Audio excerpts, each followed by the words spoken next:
I have been using Wakelet recently with my students, and so as part of my portfolio, I have collected some various samples of my students' um, portfolios, online portfolios, and I'm just going to go through and show them to you. So Wakelet, really simply put, is a place to curate um, collections of information.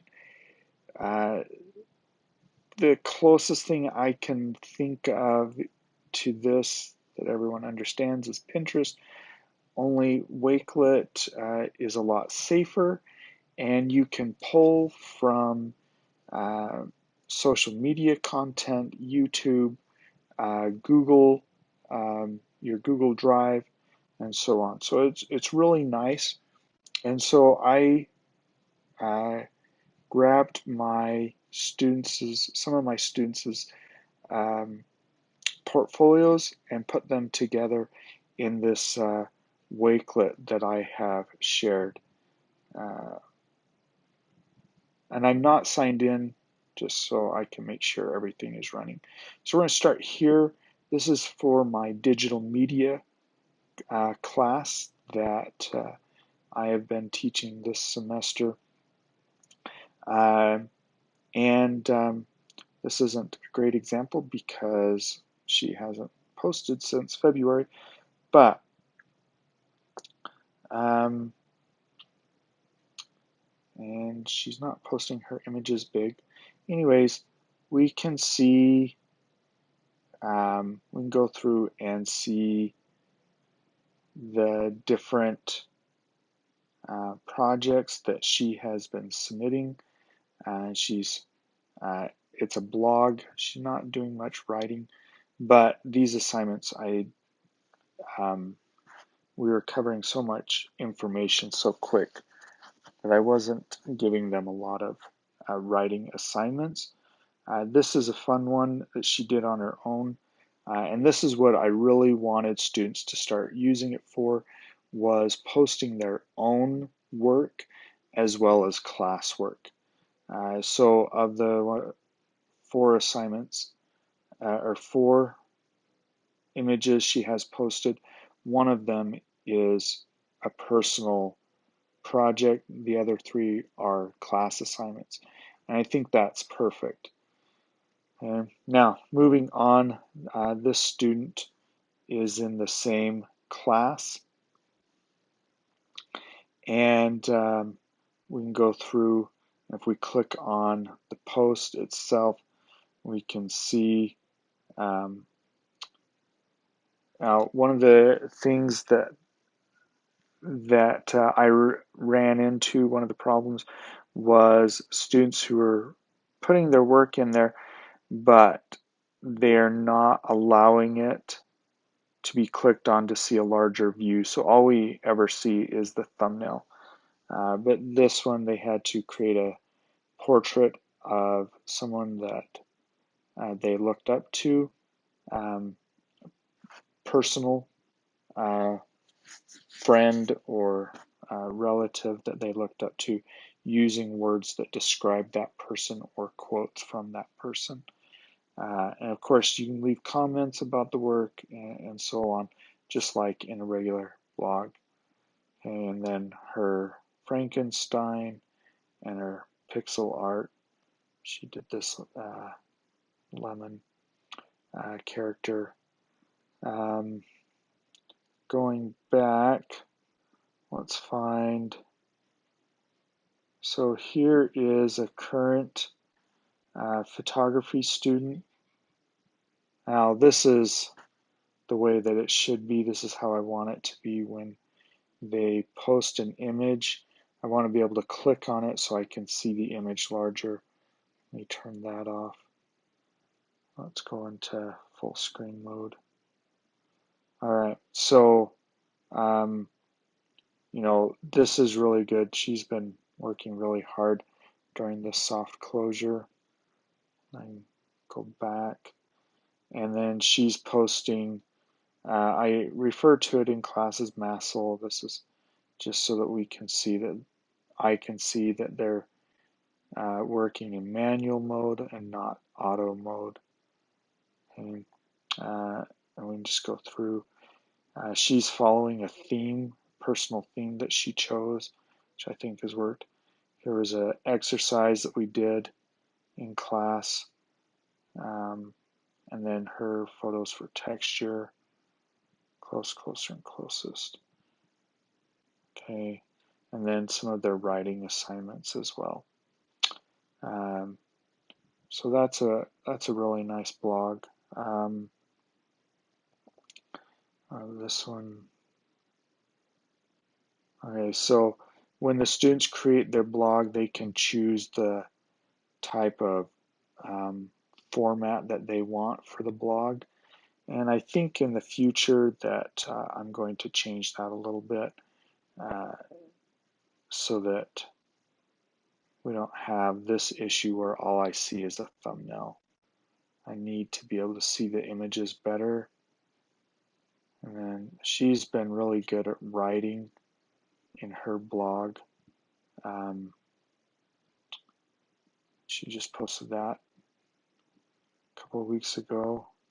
Then we go down to the bottom and see, like this one, I really need to be able to see that image larger. So that falls on me and not communicating that any better. This student, he's in digital media now, but he was in photography class last semester, the beginning of the year, and so we can go through and his is set up more like um, a portfolio blog. So if I click on this post, and he can tell me a little bit about himself. I want to try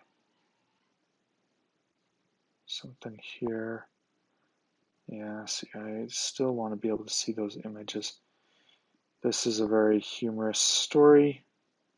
I really liked that. And she decided to do watermark in her photos, which I didn't mind if they did the. This student has also been in photography and digital media.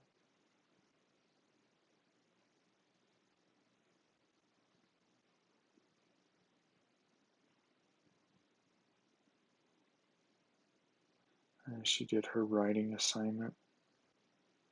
So part of with the blog experience, I want to make sure that in the future I have better writing assignments so that they can reflect on what they've done, what they're learning. For me, that's really important so I can see a little bit deeper knowledge of it. All right. Now, the other way that I have used Wakelet is for students creating mood boards. Uh, and if you're not familiar with what a mood board is, it is a collection of design samples, text, color, design elements that are then used to as research to inform what design you're working towards. And so for this class, they were using Wakelet to create a mood board of logos. So I don't need to save this collection, thank you. Um,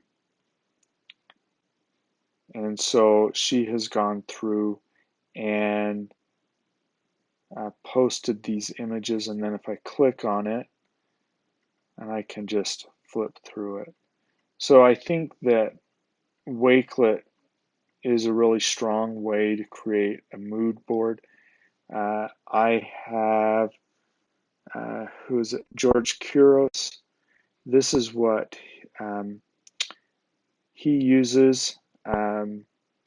and teaches his students how to use to create their digital portfolios. And so I think it would be interesting to use Wakelet as a portfolio, um, digital portfolio, rather than EduBlogs.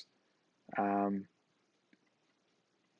the thing that I like about EduBlogs is I can view all of their blogs in one location. Um, but I know that there are ways around that using other platforms. Um, so as far as my tech integration project goes, um, using mood boards for research and online portfolios uh, has been what I have focused on um, a little bit this year, and wanting to uh, ramp that up even more, finding a better platform. And so over the summer, I will be researching more of that, um, so that I can be better informed and know what I'm going to use, what platform I will be using, if I'll be sticking with EduBlogs or move to something such as Google Site, or stick with Wakelet or whatever I end up doing. But I do find it a lot easier to view my students' work, um, rather than just in Canvas. Um, I want to see a progression, and the blog definitely helps me to do that.